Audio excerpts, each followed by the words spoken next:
Hi everyone, welcome to my YouTube channel. आज की video में हम स्टार्ट करेंगे इंस्ट्रूमेंटल मेथड ऑफ एनालिसिस का यूनिट 3 क्रोमैटोग्राफी।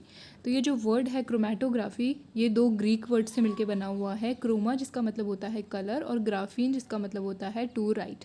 तो chromatography simply means to write colours. ठीक है, क्रोमैटोग्राफी जो है एक फिजिकल टेक्निक है जिसकी हेल्प से हम लोग किसी भी एक मिक्सचर के अलग अलग कॉम्पोनेंट्स का सेपरेशन करते हैं on the basis of their colours. Colours के बेसिस पे कैसे सेपरेशन होता है ये हम लोग आगे के वीडियोस में डिटेल में समझेंगे। अगर हम लोग बात करें क्रोमैटोग्राफी की, तो क्रोमैटोग्राफी को क्वालिटेटिव एनालिसिस और क्वांटिटेटिव एनालिसिस दोनों टाइप्स के एनालिसिस के लिए यूज़ किया जाता है। ठीक है, क्वालिटेटिव एनालिसिस से यहाँ पे मतलब है कि हम ये पता कर सकते हैं कि उस मिक्सचर में कौन कौन से कंपोनेंट्स प्रेजेंट है, और क्वांटिटेटिव एनालिसिस का मतलब है कि हम लोग पता कर सकते हैं कि जो भी कंपोनेंट्स उस मिक्सचर में प्रेजेंट है वो कितने अमाउंट में प्रेजेंट है। ठीक है, और ये जो टेक्निक होती है क्रोमैटोग्राफी की, इसको ऑर्गेनिक और इनऑर्गेनिक दोनों टाइप के सैंपल्स के लिए यूज़ किया जा सकता है।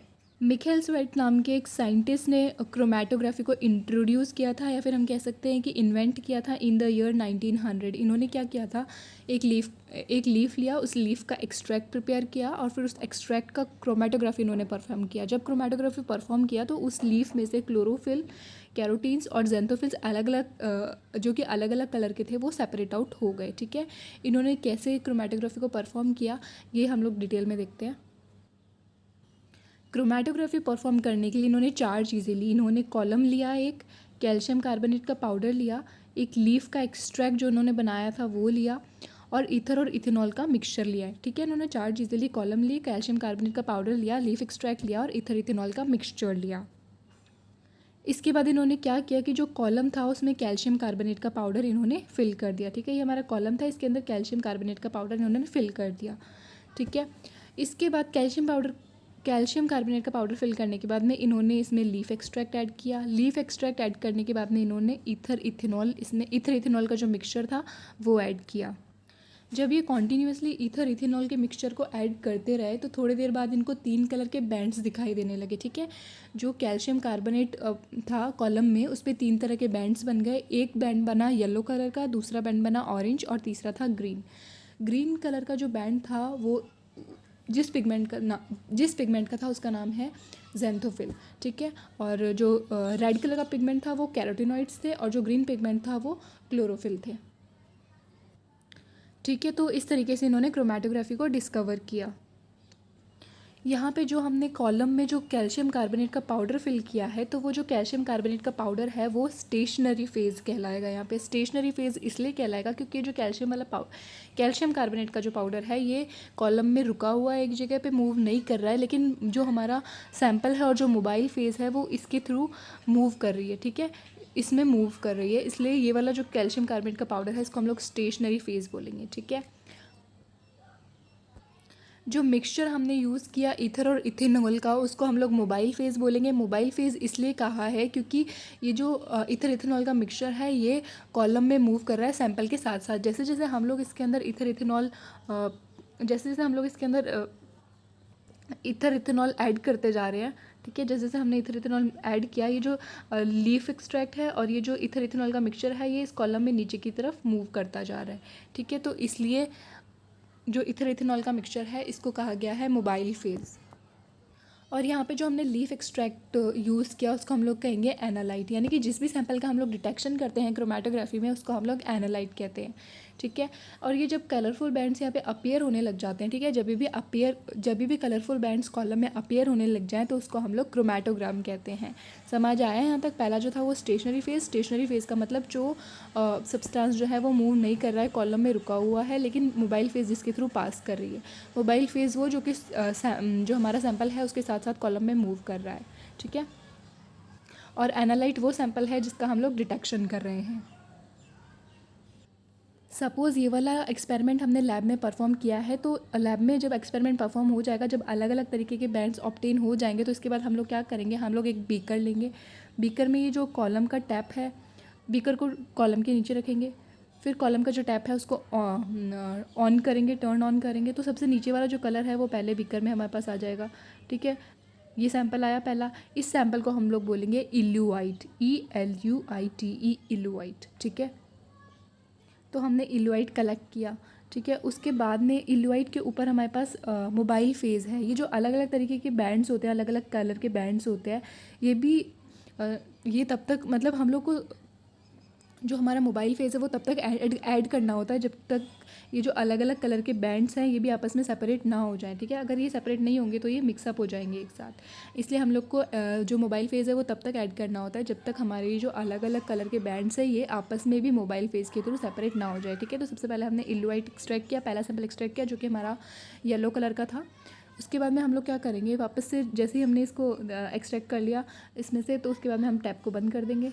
फिर हम दूसरा बीकर लेंगे और दूसरे वाले बीकर में जो मोबाइल फेज़ है जिसके थ्रू दो बैंड्स का सेपरेशन हो रखा है उस मोबाइल फेज़ को हम लोग कलेक्ट करेंगे। इस मोबाइल फेज़ को हम लोग बोलेंगे इलुएट, ठीक है। यानी कि जब भी सैंपल हमारे कॉलम से बाहर आएगा उस सैंपल को तो हम बोलेंगे इलुआइट, लेकिन जब भी मोबाइल फेज़ अगर कॉलम से बाहर आ रहा है तो उसको हम लोग बोलेंगे इलुएट, ठीक है। उसके बाद में वापस हमारे पास नीचे रेड कलर का बैंड है तो रेड कलर का हमारे पास हमको सैंपल मिल गया, ठीक है। उसके बाद वापस से हमारा मोबाइल फेज़ है तो ये हमारा इलुएट हो गया और फिर वापस से ग्रीन वाला सैंपल जो है वो हमको मिल गया, ये हमारा इलुआइट है, ठीक है।